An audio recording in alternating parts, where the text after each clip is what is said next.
স্নিগ্ধার পাকশালায় আজ তোমাদের সাথে শেয়ার করতে চলেছি এক অনবদ্য সুজির রেসিপি, নাম আম কেশরী। চলো দেখি বানাতে এটা কি কি লাগছে।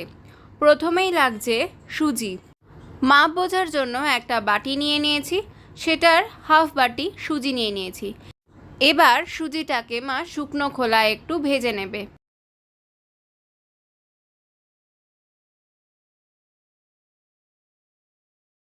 সুজিটা যখন একটু লাল লাল হয়ে আসবে তখন মায়ের মধ্যে দিয়ে দেবে 1 টেবিল চামচ ঘি। আমরা সবাই আজকাল হেলথ কনসিয়াস, কেউই খুব একটা ঘি খেতে চাই না, কিন্তু এই রান্নাটায় প্রচুর পরিমাণে ঘিয়ের ব্যবহার করা হয়। যদিও আমার মা এখানে সেই পরিমাণ ঘি ব্যবহার করেনি। সুজিটা ভাজা হয়ে গেছে, এবার মা এর মধ্যে দিয়ে দিয়েছে ড্রাই ফ্রুটসের মধ্যে মা নিয়েছে 2 রকমের কিশমিশ, কাজু আর আমন্ড। এবার সুজি আর ড্রাই ফ্রুটসগুলোকে একসাথে ভেজে নিতে হবে।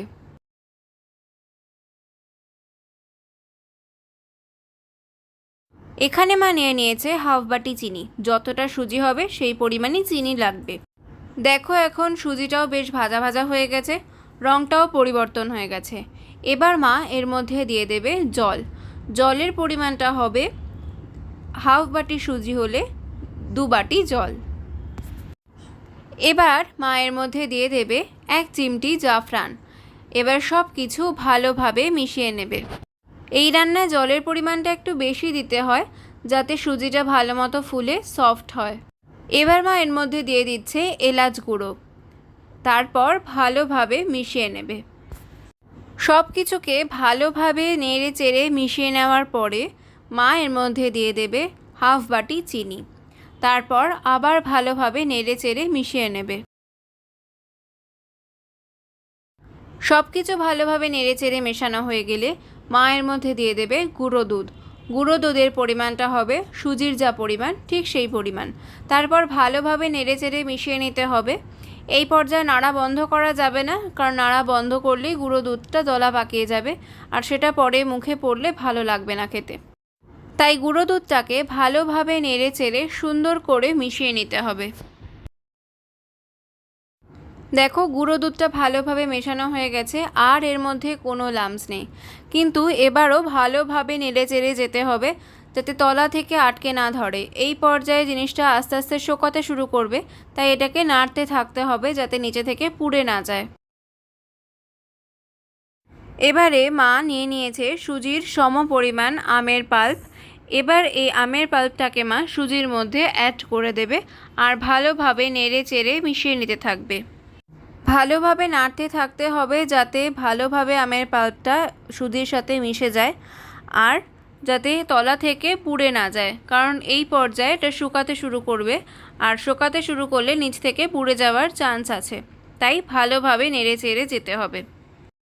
এই দেখো অনেকটাই শুকনো হয়ে এসেছে, কিন্তু আরও শুকনো হবে। এই পর্যায়ে আমার মা এর মধ্যে দিয়ে দিচ্ছে আরও 1 টেবিল চামচ ঘি। দিয়ে ভালোভাবে নেড়ে চেড়ে মিশিয়ে নিতে থাকবে।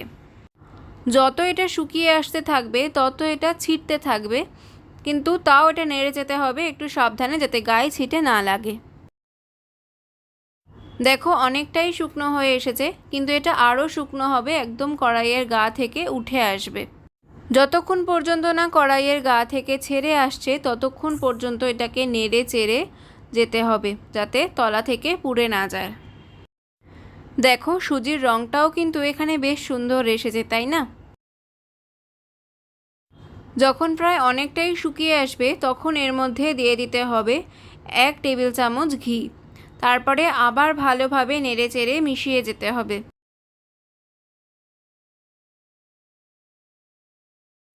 সুজি কিন্তু এখন প্রায় তৈরি। দেখো রঙটাও যেমন সুন্দর এসছে, কড়াইয়ের গা থেকেও ছেড়ে আসছে। আর মা যেটা নাড়ছে তোমরা দেখে নিশ্চয়ই বুঝতেই পারছো এটা কতটা সফট হয়েছে। এবার আর কিছু করার নেই, আমাদের আম কেশরী একেবারেই তৈরি।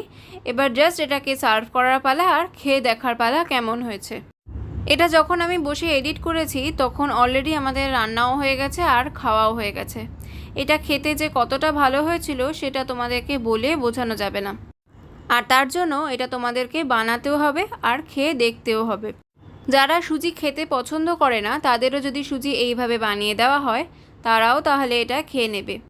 আশা করি আমাদের আজকের এই ডেজার্ট রেসিপিটা তোমাদের সকলের ভালো লাগবে। ভালো লাগলে ভিডিওটিতে একটি লাইক, শেয়ার, আর যারা নতুন তারা প্লিজ চ্যানেলটিকে সাবস্ক্রাইব করে আমাদের পাশে থেকো। নতুন ভিডিও নিয়ে খুব তাড়াতাড়ি তোমাদের সাথে আবার দেখা হবে, ততদিন পাশে থেকো। আজকের মতো এখানেই বিদায় নিচ্ছি।